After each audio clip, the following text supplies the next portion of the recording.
Hey there guys, and welcome back to another reaction video. Today we'll be reacting to The Skeleton Woman by obviously my favorite YouTuber who makes scary stories or scary story videos, Nightmare Tales, guys. He really has a voice for this sort of thing. So yeah, let's press play and see what's gonna happen, shall we? Also, this is Japanese Urban Legend 15. Genki was heading back home after spending 6 months away being an apprentice of a blacksmith. His friend Aoki was with him in the boat as they crossed the river to get to their village.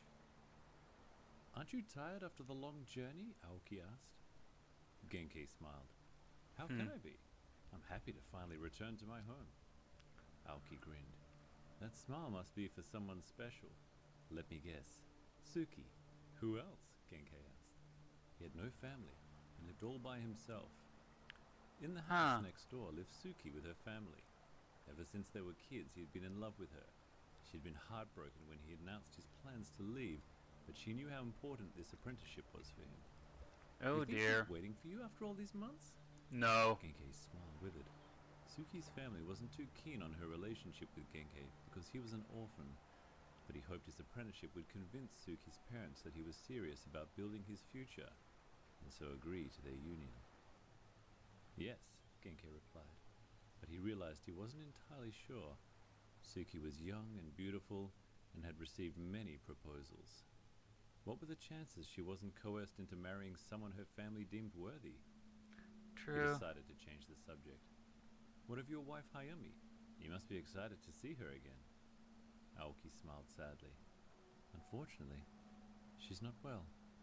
I'm anxious to see her." "Don't worry, she'll recover soon. Hope Especially so. now that you'll be with her." True. When they reached the village, it was late at night and silence had descended upon it. Genki threw an uneasy glance at the house next to his where Suki lived. He couldn't wait to announce his arrival, and he wondered if she had received any of his letters. Genki No. went inside his home and got into his bed. Exhausted after the long journey, his eyelids grew heavy and he slipped into an easy, deep sleep. It was before dawn when he felt a touch on his arm. His eyes flickered open, and he saw, right next to him on the bed, his beloved Suki, carrying a lantern adorned with flowers. "You came home. I've been waiting for you all this time," she said softly. Genki felt a Uh-oh. burst of happiness when he saw her. "I've missed you," he said. Something's I thought that amiss. maybe—" Suki pulled away a little and placed a hand on his cheek. She's dead, isn't "I she? belong only to you, my love." She's has to be They dead. spent the night together. And then When morning came, Genki woke up to find the space next to him on the bed empty. He frowned. When he got out of bed, he felt dizzy. He steadied himself and sat down again, blaming it on the long journey he had. He got up again and slowly went about his daily routine. and The then local blacksmith, and spent hours waiting for his work to be over so he could go see Suki again. By the time he headed home, it was late at night, and there appeared to be no sounds coming from her home. He assumed she must have fallen asleep. oh dear. Exhausted, he fell into bed once more and got up when he felt a hand on his cheek. He caught the hand. "Suki," he said, recognizing her touch. "Yes, my love," she spoke tenderly. She's dead, isn't Genki brought her she? closer. She has to They be. spent the night together once more. She has to be This went on dead. for several days, and each morning Genki woke up, exhausted and dizzy. Aoki noticed him at the market one day and remarked, "Genki, you look ill. You look like you've lost weight. Is everything all right? Perhaps you need to see a doctor and get your health checked." Genki shook Perhaps. his head. "I'm just overworked. Nothing else." Yeah, I "How's doubt Hayami it. now?" "A little better." "How is Suki?" his friend asked. "She's fine. I see her every day." "Have you not asked for her hand yet?" Aoki joked. Genki looked perplexed and revealed to his friend that he saw her every night and that she would leave early the next morning before he woke up. "That is peculiar," Aoki said. "And in all this time you haven't seen her during the daytime." Genki got quiet. Huh. "What are you implying?" grew defensive. Oh dear. Aoki grew closer and threw furtive glances around them. There's a rumor of a yokai roaming these parts. Genkai got angry. How dare you accuse my Suki of being a yokai? I will not listen to a word against her. Aoki frowned. I don't mean to offend you, but you haven't seen her during the day, have you? True. Genkai left without another word. But later at night, he wondered if perhaps there was something odd about Suki after all. What is it, my love? Suki asked. Genkai caught the hand that touched his chest. How about tomorrow we go to the garden, around noon? I'll take a break from work then, for lunch. Suki smiled. We'll talk about that tomorrow. Genkei's suspicions grew. The next day he waited for Suki to show up at the garden, but she didn't. Obvious. Hours later, he headed towards her house and knocked on the door. There was no response. Finally, he went to his friend Aoki and told him what happened. How would you feel if I come tonight to your house? He suggested. If Suki comes He's to gonna see die, you, isn't he? perhaps I can meet her too. He's gonna I'm die. not sure, Genkai said. Aoki sighed. All right, I'll stand outside the house and look in through the window. Genkai wasn't pleased with the idea of his friend spying, but gave in when his friend wouldn't relent. That night, Genkai couldn't sleep. His friend had taken up a chair and was sitting outside the house. Huh. They were both waiting for Suki to come. Hours passed, and both realized that Suki wasn't going to come after all. Genkai grew worried and hoped Suki was safe. Oh dear. He'd almost dozed off when he felt a hand on his arm. He woke up with a start and saw Suki sitting on the foot of the bed, smiling. Where were you? Genkai asked. I've been looking for you the whole day. Were we supposed to meet? Why didn't you come and find me? Suki appeared confused. Genkai glanced at the window and saw his friend peering at them. Even in the pale moonlight, he could see the shock on his friend's face. Aoki opened the window wider and cried out, Get away from her! She's a yokai! Oh dear. Suki gasped and stood. Genkai looked at his friend, and then at Suki, not understanding at first, but slowly, as if a trance was being lifted. He saw her true form. Her skin melted away, showing the bones underneath. Her eyes were hollow, and her grin wide. She was a skeleton, dressed as a woman. Oh Screamed dear. away from her. Suki still appeared confused. What is the matter? Genkai felt an icy grip on his heart. Aoki entered the room, knife in hand. Stay away from him. Leave this house. Suki cried out in fear and left. I warned you, Aoki said. She's a yokai. She's been feeding off you, which is why you've been feeling so tired all the time.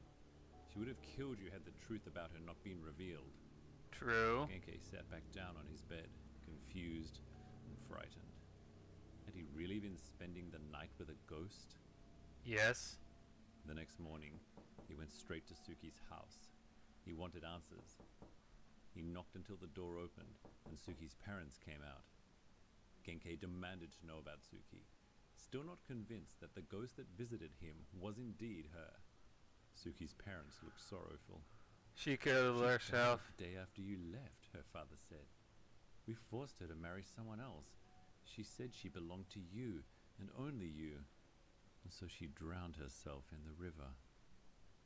Genkai was shocked and couldn't believe that his beloved was no more.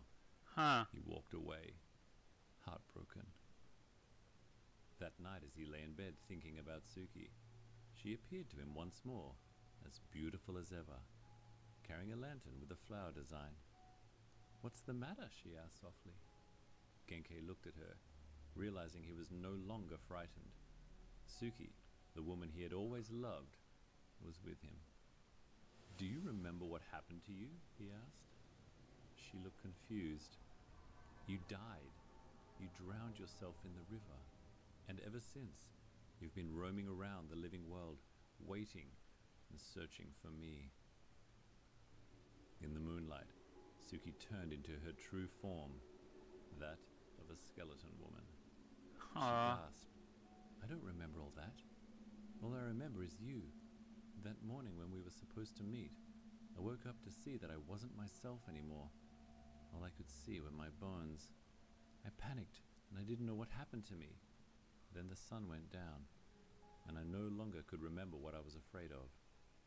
All I could think about was that I wanted to see you. Genke wept into his hands. It's better if you left. You need to find peace. Yeah, "I that's can't," true. she cried. "All I know is I want to be near you. I wake up every day, and the only road I see is the one that leads to you. During the day I'm all bones, but at night when I come to you, I am me again, the woman I used to be." Genke held her hand, realizing that he too didn't want to part from her. And an idea formed in his head about how he could be with Suki during the day too. He's gonna kill himself, isn't he? The next night, when Suki visited him, he gave her a present. She was in her true form, no longer finding the need to hide from her lover. She opened the box and saw a mask of a woman. "Now perhaps you can come with me during the daytime too. We can always be together." And so, She would need gloves as well. Genke walked with Suki to the market, uncaring what the people around them were whispering. Despite the mask, Suki held a folding fan near her face, feeling frightened. "There's nothing to be afraid of," he assured her. "I will always remain by your side." He hoped he could keep his promise, considering he felt weaker every day. And then his friend comes It wouldn't be along. long until he joined her in death's embrace. Genke passed by Aoki's store and saw his friend watching him apprehensively. He knew his friend must have known that the woman he was walking with was not really a living woman. at True. all. He's Aoki probably gonna returned say, home after work. "You." It was late, and there was only silence in the village. And now, his home too. His wife, Hayami, had recently passed away, but he hadn't told Genke about it yet. How could he, when his friend was consorting with a yokai? Still, he wondered what he would have done in Genke's place. Would he have turned away his beloved too, if she returned from the dead? Probably not. A soft voice spoke in the dark. Aoki's heart lurched, and he sat up, peering in the darkness. A lantern lit up, and he received a fright. There, in the corner of his room, sat his wife, Hayami. The lantern, adorned with red flowers, glowed in her hand. "I've returned to you, my love," she spoke. Okay, And that's she fucking grinned, creepy. a deathly grin. She's gonna kill Aoki him. shrieked when he saw the flesh melting away, to reveal the skeleton underneath.